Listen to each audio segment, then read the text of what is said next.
It's arguably the biggest rivalry in high school football, not just in Henrico County, but also in the 804 area. It's Highland Springs versus Varina. Welcome to SportsWire.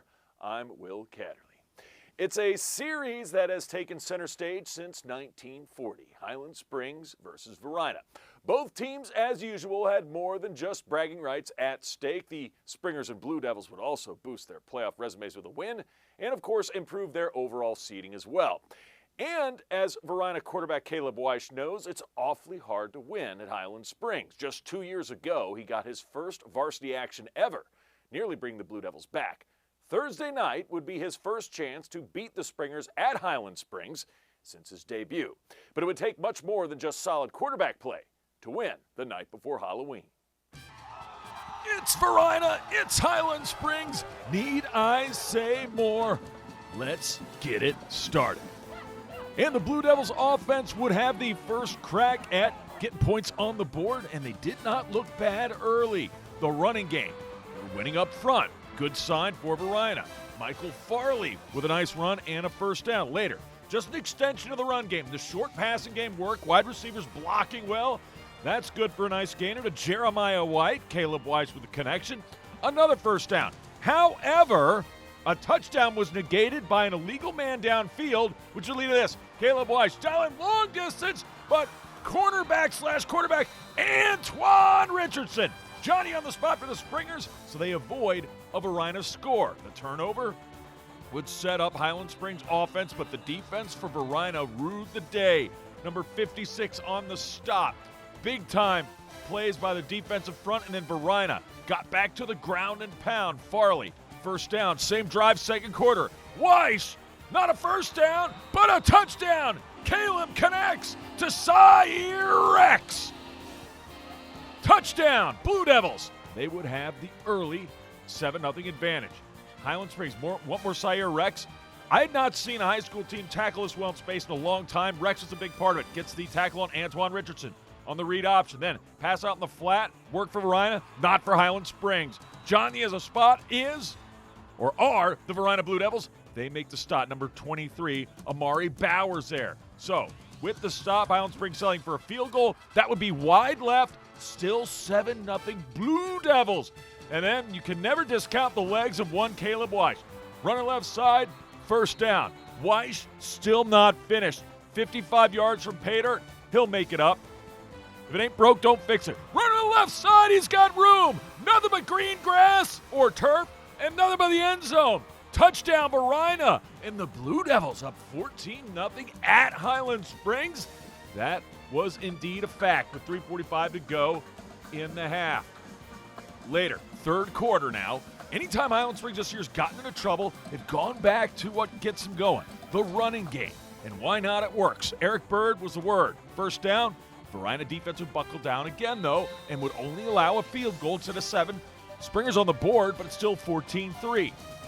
And quite honestly, after Highland Springs stopped, Varina forced a punt, but tricky Blue Devils. It's a fake. The punter fires, finds Jaden Walker, Texas Ranger, touchdown Varina. But about the only thing that did not go the Blue Devils' way were the penalty flags, specifically a legal man downfield. That would wipe off the touchdown. Still 14-3, still a chance for Highland Springs to get back in this one. But the defense for Varina said no. Time after time after time. Desmond Johnson with the sack of Richardson. Richardson roll out, tipped in the air, and ball's picked off. Ivan Thompson with the interception. And Varina, Blue Devils, back in business. Weiss would know just what to do. It's handed off to your star tailback, number 6, Michael Farley. Varina winning up front, winning in tackling, winning in big plays, and moving the pocket. Same drive, fourth quarter. Weiss dialing his own number. Touchdown, Varina. Weiss accounting for all 3 Varina TDs, 1 through the air, 2 with his legs. And then the defense here to finish it off. Yeah, I thought number 7 got the pick, but Varina does end up with the interception. Blue Devil football, and then put an exclamation point with this D. Number 22, a big stop again. Kason Patterson this time. And the Varina Blue Devils go to Victor Kreider Stadium and get a statement win on the road. 21-3 is your final. I mean, our defense, we got a lot of returners, we got a lot of young guys running around, flying around, just doing their job. I feel like we got the best D-line up, in the state, to be honest with you, and it's hard to try to run the ball, and they do that successfully. So that was our goal tonight, is to stop the run. Target halftime, come out fast. 2 years I came in my freshman year, we was down 13-0 at halftime. Target halftime, come out fast. Let's not let that happen again. And that's what we did. Line played good. The skills showed up. We played as a team and a unit. That's all we needed right there. Meanwhile, in the West End, the Freeman Mavericks played host to Hermitage. Freeman, winners of their last two, had a chance to control their own playoff destiny with games against the Panthers and Glen Allen Jaguars remaining. Win and they'd be in. Lose and they'd need help. Win one, probably in. Either way, their first shot came against the Panthers, who were looking to get back to their winning ways after falling to Highland Springs just 1 week ago. So to Douglas Freeman High School we go. Both teams with a win would help their team tremendously, particularly for the Freeman Mavericks. And early on, the Mavs played like there was a lot at stake. Running the football, first quarter action, number 22, Julian Gambrell with a first down, setting up this field goal by Bitsko. Kyle Bitsko knocks it through. Freeman up 3-0, 5:27 to go in the first quarter. Hermitage's offense, though, was humming throughout this one, and they had answers throughout. Ben Yane, you don't say, connecting. First down past Marcus Lee, and then dialing long distance, got a man. It is Andre Clark Jr. inside the 5-yard line, setting up for this. Running around the left side is Ben Yane, dialing up his own number, 6-3 Panthers. Second quarter, same score. Back with a football. Turn up the AC, it's getting hot out there. Avery Curtis continuing to have a solid 2025 campaign. The touchdown run, easy squeezy lemon peasy, 13-3 Hermitage. But Freeman did not blink. They got things going on the ground right away when they needed it most. Alexander Saunders kind of getting his groove on late in the season. He gets a first down and then well blocked around the right side. There goes Evan Dyers. Touchdown. Mavericks. Just like that, it was once 13-3. Now it's 13-10. Mavs down just 3 with 8:47 to go in the second. They would get the ball back, and the ground game continued. Again, excellent blocking. And again, Alexander Saunders with a first down. It would lead to this. Great blocking. First down, number 22, Julian Gambrell. Still on offense. When you run the ball well, you can set up this. The back, tight end, running back, screen, call it what you will. Saunders going to take it all the way to the house. Pater, touchdown, Freeman. Absolutely great play call and executed to perfection. 17-13 Freeman. Tick, tick, tick. Time running down the first half. Ben Yane. Knows if he's going to make a play, he's got to go deep. Yane firing, finding the wrong color jersey. Caleb Fisher has the right kind of lure, and he gets the INT. So it would be 17-13 at the half. But, as I said earlier, Hermitage had answers. Look at Avery Curtis go. Turn up the AC because he's almost got a TD. Inside the 15-yard line, sets it up for this. Ben Yane, the fade pattern. To Michigan commit, Andre Clark Jr. Avery Curtis, by the way, 251 yards on 18 carries, 2017. Hermitage back in front. We got a barn burner. Back on offense, same score. I talked about Avery Curtis. Turn up the AC. And not quite a TD. Good for a first down. 251 yards, and not one, not two. Well, we'll get to those later. But how about turn up the AC for the TD this time? Yes. Touchdown, Hermitage. He had several TDs in this one, did Avery Curtis. 27-17 Hermitage. So, momentum going the Panthers' way. Freeman says, we're going to go back to the ground game. And look out, folks, coming in your living room, some high school football action. Well done by our Photog, Sean Connolly, staying with it. I would have completely bailed. Julian Gambrell with the first down, and some popcorn on your couch. Touchdown, it would lead to this. Touchdown play by Douglas Freeman, number 15. Drew Nunnally getting his number dialed up, and Freeman back down just 3.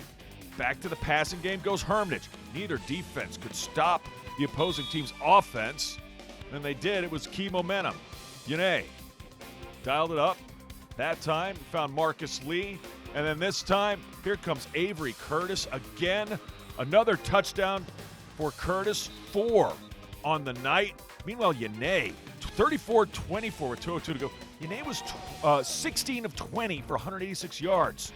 So he only threw 4 incomplete passes. Unfortunately for Davis and Freeman, that's not an incomplete pass. That's an interception for Hermitage. It would set it up for this. The run up the middle, and AC gets it done again. Curtis and Hermitage take control late in the second, up 41-24, 11:30 to go. Still a lot of time in the fourth. With the way points are being scored this one, maybe Freeman comes back. Well, Hermitage going to put a bow on this one. It's an INT. Elijah, turn the page, is going to turn the script with a 100-yard interception return for a touchdown. And the Panthers still on the prowl. They get payback after last week's loss to Highland Springs. 48-24, they win it. Well, we hit the courts volleyball style when we come back. It's guys and girls volleyball playoffs, and Deep Run had a twofer on Monday night. The Lady Wildcats host Clover Hill, while the Deep Run guys play host to rival Mills Godwin. Highlights are straight ahead. SportsWire is your source for weekly coverage of the games and teams throughout Henrico County.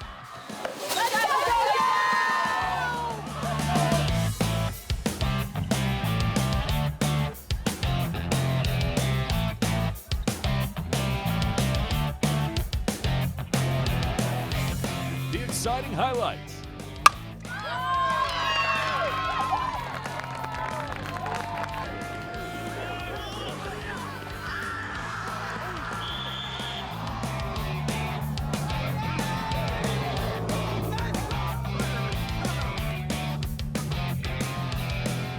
The magic moments.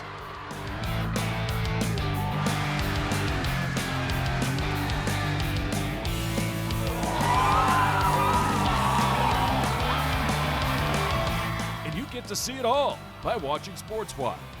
But since we can't be everywhere, we thought we'd ask for your help. Anytime you get some exciting video or pics, share it with us. Yeah! Come on now! So we can share it with everyone. SportsWire, where high school sports are always the top story.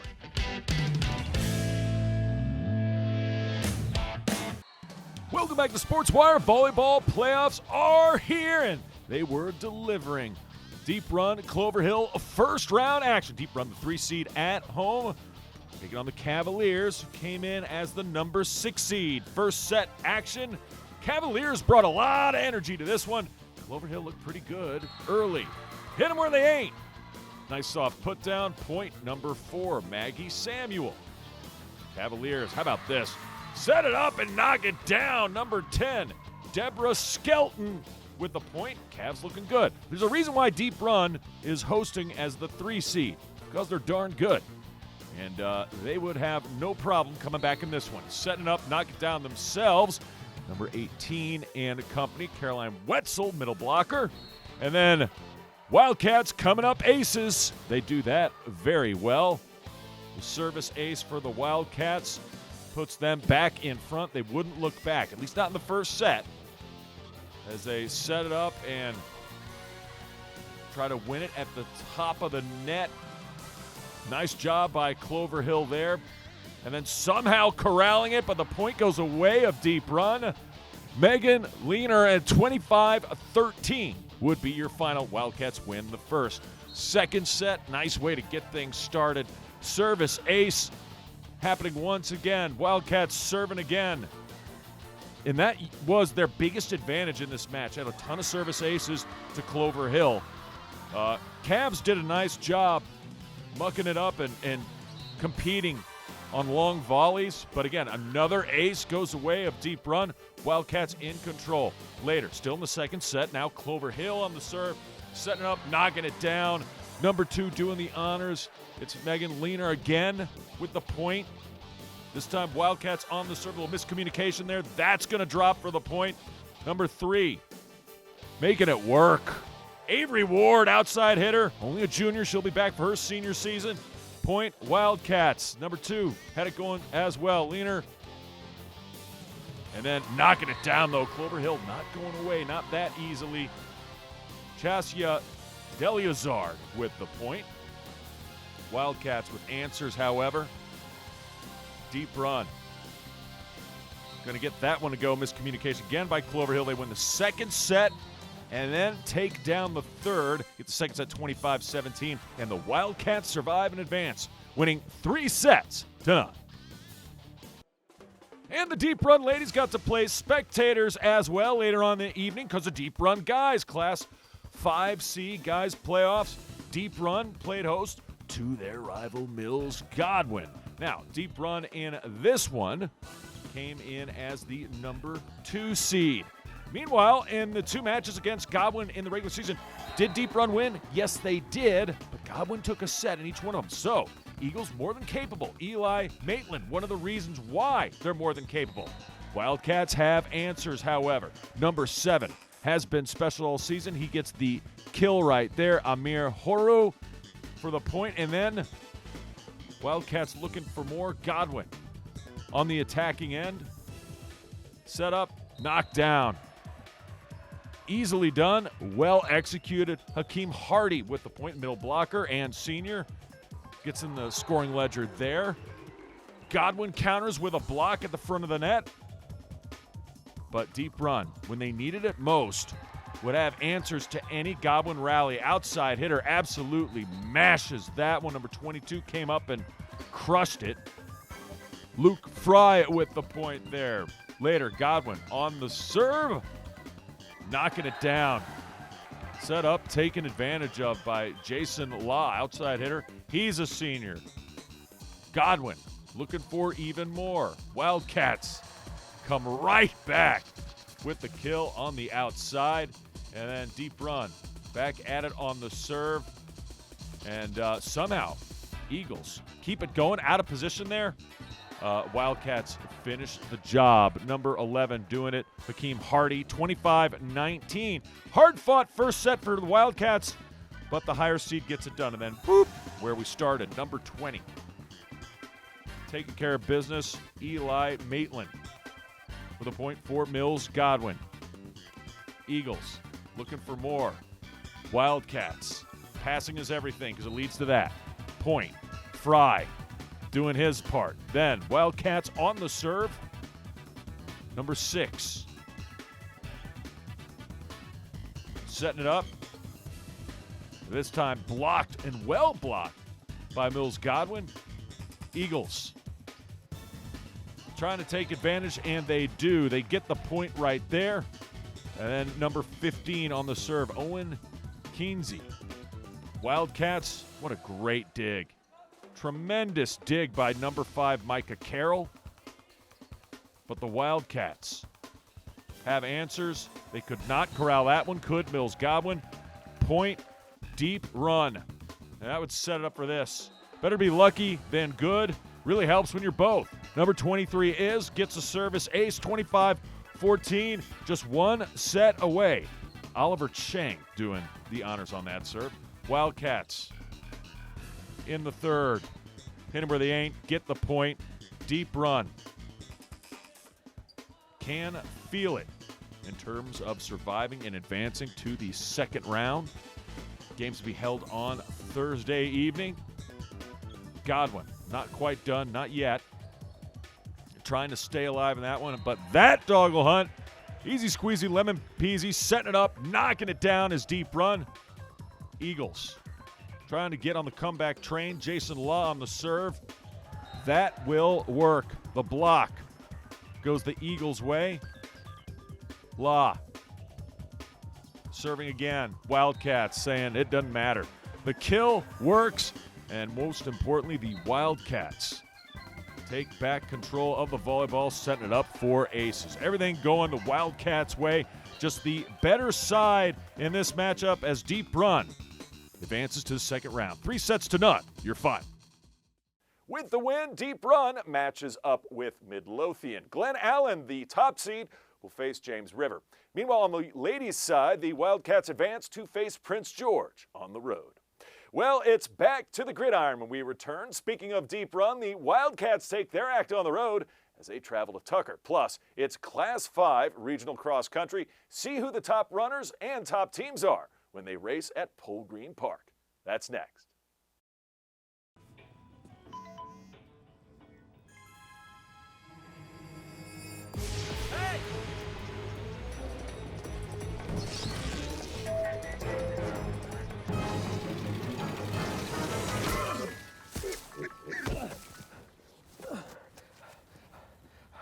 So, same time next week?